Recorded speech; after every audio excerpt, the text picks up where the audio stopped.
नमस्कार.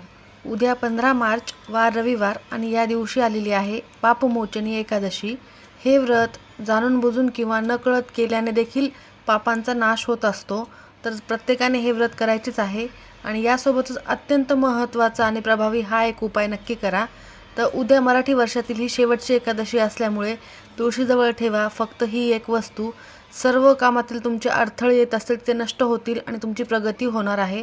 तर अशी कोणती वस्तू तुम्हाला तुळशीजवळ ठेवायची आहे, उद्या कोणत्या वेळेत ठेवायची आहे, सविस्तर माहिती आपण या व्हिडिओमध्येच बघणार आहोत. त्यामुळे व्हिडिओ स्किप न करता शेवटपर्यंत बघा आणि माहिती आवडल्यास लाईक, शेअर, सबस्क्राईब करून बेल आयकॉनला आवर्जून प्रेस करा आणि कमेंट बॉक्समध्ये ओम नमो भगवते वासुदेवाय नमः लिहायला अजिबात विसरू नका. घरात, कुटुंबात सुखशांती, प्रेम आणि यश टिकून ठेवण्याच्या इच्छेने हे व्रत केले जाते. म्हणून प्रत्येकाने हे अत्यंत महत्त्वाचे आणि प्रभावी व्रत आवर्जून करायचे आहे. पापमोचनी एकादशी याचा अर्थ पापांचे मोचन म्हणजे पापांचा नाश करणारी एकादशी. या एकादशीला केलेल्या व्रताने भगवान विष्णूंची कृपा प्राप्ती होते आणि भक्तांच्या सर्व मनोकामना या पूर्ण होतात. या दिवशी सूर्याचे मीन राशीत आगमन झाल्याने खरमास देखील सुरू होतो. खरमासात विवाह, गृहप्रवेश, मुंडन, जानवे संस्कार म्हणजे मुंज, व्रतबंध संस्कार ज्याला आपण म्हणतो, यासारख्या शुभ कार्याची मुहूर्त नसतात. या महिन्यात सूर्यपूजा, विष्णुपूजा, मंत्रजप, नदीमध्ये स्नान करणे, दानधर्म करणे अत्यंत महत्त्वाचे मानले जाते. जर तुमच्या आयुष्यामध्ये वारंवार काही संकटे, अडचणी येत असतील, कधीकधी तुमचे काम पूर्णत्वाला येते परंतु काही ना काही कारणास्तव ते काम अपूर्णच राहते, अनेक अडथळे तुमच्या कामांमध्ये येतात, तुमच्या मुलांची प्रगती होत नाही, तुमची प्रगती होत नाही किंवा मग कोणतेही शुभ कार्य तुमच्या घरामध्ये निर्विघ्नपणे पार पडत नसेल, असंख्य समस्या तुमच्या जीवनामध्ये असतील, तर तुम्हाला अत्यंत प्रभावी आणि महत्त्वाचा हा उपाय आवर्जून करायचा आहे. कारण तुळस ही भगवान विष्णूंना अत्यंत प्रिय आहे आणि एकादशी ही भगवान विष्णूंना समर्पित आहे. आता रविवारी तुळशीला स्पर्श केला जात नाही, परंतु आपल्याला या दिवशी ही एक वस्तू आवर्जून ठेवायची आहे. तर ती कशी ठेवायची हे देखील मी तुम्हाला सांगणार आहे. त्यामुळे व्हिडिओ तुम्ही नक्की शेवटपर्यंत बघा. अत्यंत महत्त्वपूर्ण माहिती यामध्ये असणार आहे. धार्मिक मान्यतेनुसार रविवारी तुळशीला स्पर्शही करू नये, पाणी देखील तोडू नयेत आणि जल देखील अर्पण करू नये. रविवारी तुळस भगवान विष्णूंसाठी उपवास आणि विश्रांती घेत असते. यामुळे तिला पाणी घातल्याने देवी लक्ष्मीचा कोप होऊन घरामध्ये नकारात्मकता येऊ शकते अशी मान्यता आहे. त्यासोबतच तुम्ही रविवारी तुळशीच्या रोपाला हात देखील लावू नये, पाणी तोडायचे नाही आहेत. त्यासोबतच संध्याकाळी तुळशीजवळ तुम्ही दिवा लावू शकता परंतु स्पर्श टाळायचा आहे. आणि उद्या रविवारीच ही एकादशी आलेली असल्यामुळे तुळशीला तर स्पर्श करता येणार नाही, परंतु तुम्हाला हा उपाय नक्की करता येईल. तर हा उपाय तुम्हाला कधी करायचा आहे, तर हा उपाय तुम्ही उद्या दिवसभरात कधीही करू शकता. जेव्हा तुम्हाला वेळ मिळेल त्यावेळी तुम्ही हा उपाय केला तरी चालेल, अगदी सकाळपासून ते संध्याकाळपर्यंत. तर हा उपाय करण्यासाठी उद्या सकाळी तुम्हाला लवकर उठायचे आहे, स्वच्छ स्नान करायचे आहे, तुमच्या देवघरातील देवांची विधिवत पूजा करायची आहे. त्यानंतर भगवान विष्णूंची मूर्ती किंवा फोटो असेल तर त्याची देखील पूजा करायची आहे. मूर्ती असेल तर त्याला तुम्हाला अभिषेक घालायचा आहे. ओम नमो भगवते वासुदेवाय नमः हा मंत्र म्हणायचा आहे किंवा विष्णू सहस्रनामाचे देखील तुम्ही पठण करू शकता किंवा तुम्ही उद्या श्रवण देखील केले तरीही उत्तम ठरेल. त्यानंतर तुम्हाला विधिवत पूजा करून झाल्यानंतर लगेचच हा उपाय करता येईल किंवा मग तुम्ही दिवसभरात कधीही करू शकता. त्यावेळेला फक्त देवघरातील दिवा हा प्रज्वलित केलेला असावा. भगवंताला पिवळी फुले, फळे, मिठाई अर्पण करणे अत्यंत शुभ मानले जाणार आहे. त्यासोबतच नैवेद्यावर तुळशीचे पान ठेवणे शुभ असते, परंतु उद्या रविवार आलेला आहे त्यामुळे तुम्ही आजच हे पान तोडून ठेवले तरी चालेल किंवा मग बाजारामध्ये जिथे फुलं मिळतात तिथे तुम्हाला तुळशीचे पान मिळेल, तिथली तुम्ही आणायचे आहे आणि ते ठेवले तरीही चालेल. त्यासोबतच या दिवशी गरजू लोकांना अन्नदान, वस्त्रदान आवर्जून करायचे आहे, याचे तुम्हाला अधिक पटीने फळ प्राप्त होत असते. तर अजून एक महत्त्वाची गोष्ट तुम्हाला टाळायची आहे, ती म्हणजे एकादशीच्या दिवशी भात खायचा नाही आहे.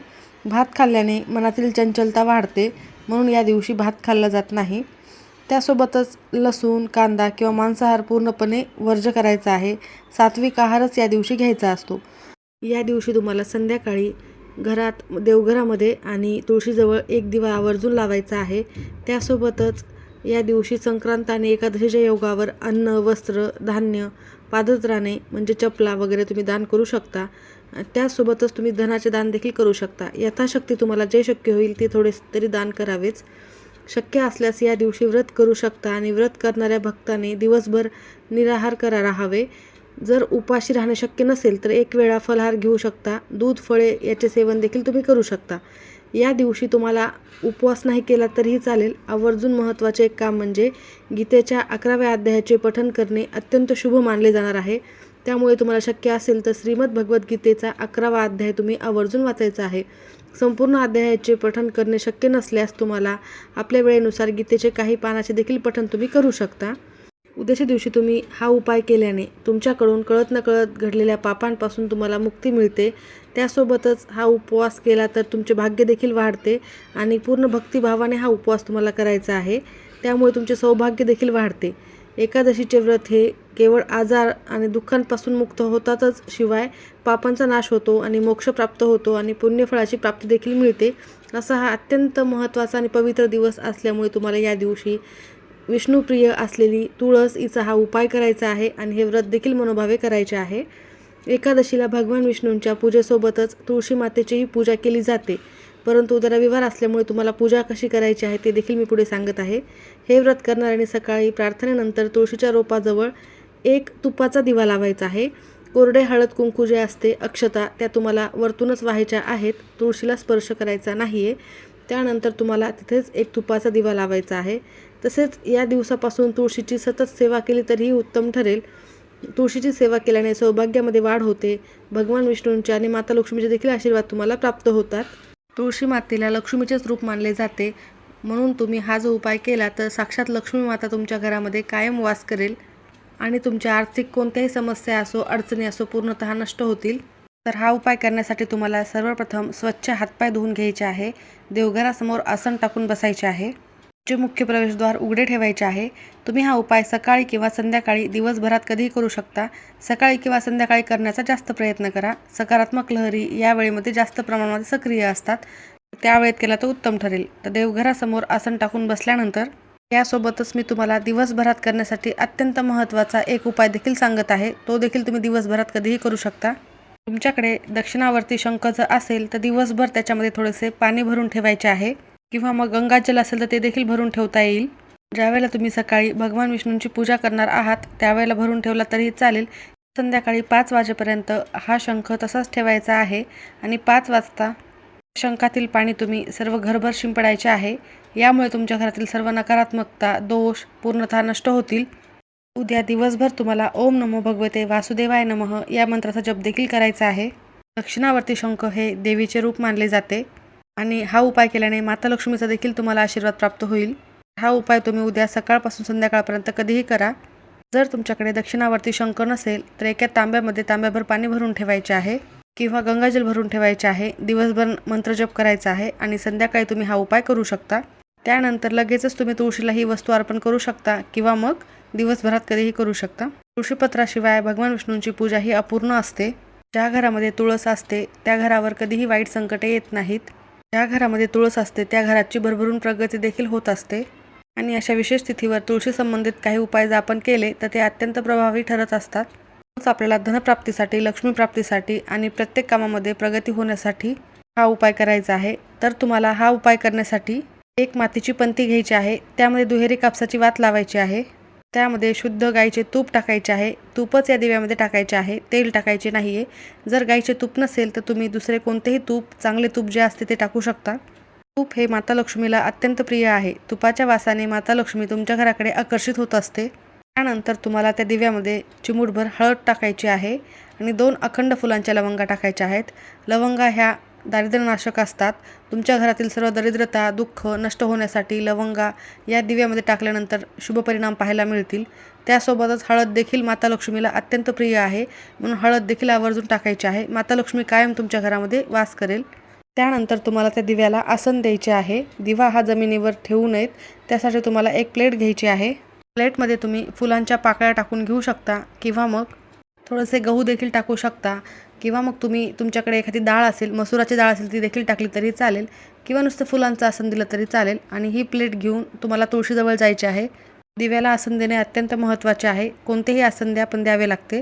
तर तुम्हाला तुळशीजवळ गेल्यानंतर तुळशीला दुरूनच तुम्हाला हळद कुंकू वाहायचे आहे, नमस्कार करायचा आहे, फूल वाहायचे आहे, स्पर्श करायचा नाही आहे.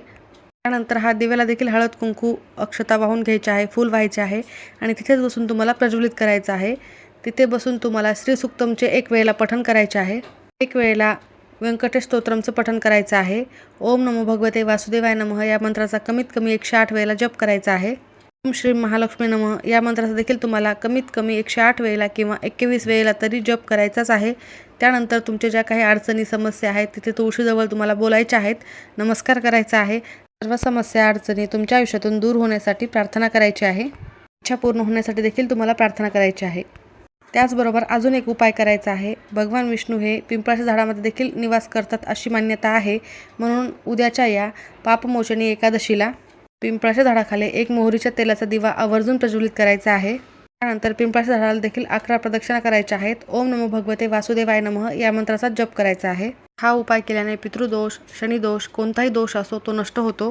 त्याचबरोबर तुम्हाला शारीरिक मानसिक काही त्रास असेल आणि कोणत्याही कामामध्ये यश मिळत नसेल, कोणतीही गोष्ट तुमच्या मनासारखी घडत नसेल तर तुम्हाला उद्या अजून एक उपाय करायचा आहे. पापमोचनी एकादशीच्या दिवशी तुम्हाला भगवान विष्णूंची संध्याकाळी विधिवत पूजा करायची आहे. त्यांना केशर मिश्रित दूध अर्पण करायचे आहे. भगवान विष्णूंची मूर्ती नसेल तर तुम्ही बाळकृष्णाच्या किंवा विठ्ठलाच्या मूर्तीवर देखील हा अभिषेक करू शकता. सोबतच विष्णू सहस्रनामाचे पठण करायचे आहे. भगवान विष्णूंना विधिवत हळद कुंकू, फुले, चंदन त्यासोबतच तुळशीपत्र आपण आणलेले असेल तर ते देखील अर्पण करायचे आहे. हा उपाय केल्याने घरामध्ये सुख, शांती, समृद्धी नक्की प्राप्त होणार आहे. त्याचबरोबर उद्या संध्याकाळी उत्तर दिशेला तोंड करून देखील एक दिवा तुम्हाला प्रज्वलित करायचा आहे. मातीची पंती घेऊन त्यामध्ये दुहेरी कापसाची वाट टाकून त्यामध्ये शुद्ध गाईचे तूप किंवा चांगले दुसरे कोणतेही तूप असो ते टाकायचे आहे आणि हा दिवा उत्तरेकडे तोंड करून तुम्हाला प्रज्वलित करायचा आहे. ही दिशा माता लक्ष्मीची आणि कुबेर देवतांची दिशा मानली जाते. हा दिवा लावल्याने आपल्या घरातील आर्थिक समस्या ह्या पूर्णतः नष्ट होतील. तर आवर्जून तुम्ही हे देखील एक काम उद्या नक्की करा. माहिती आवडली असेल तर नक्की लाईक करा. सर्वांचे खूप खूप धन्यवाद.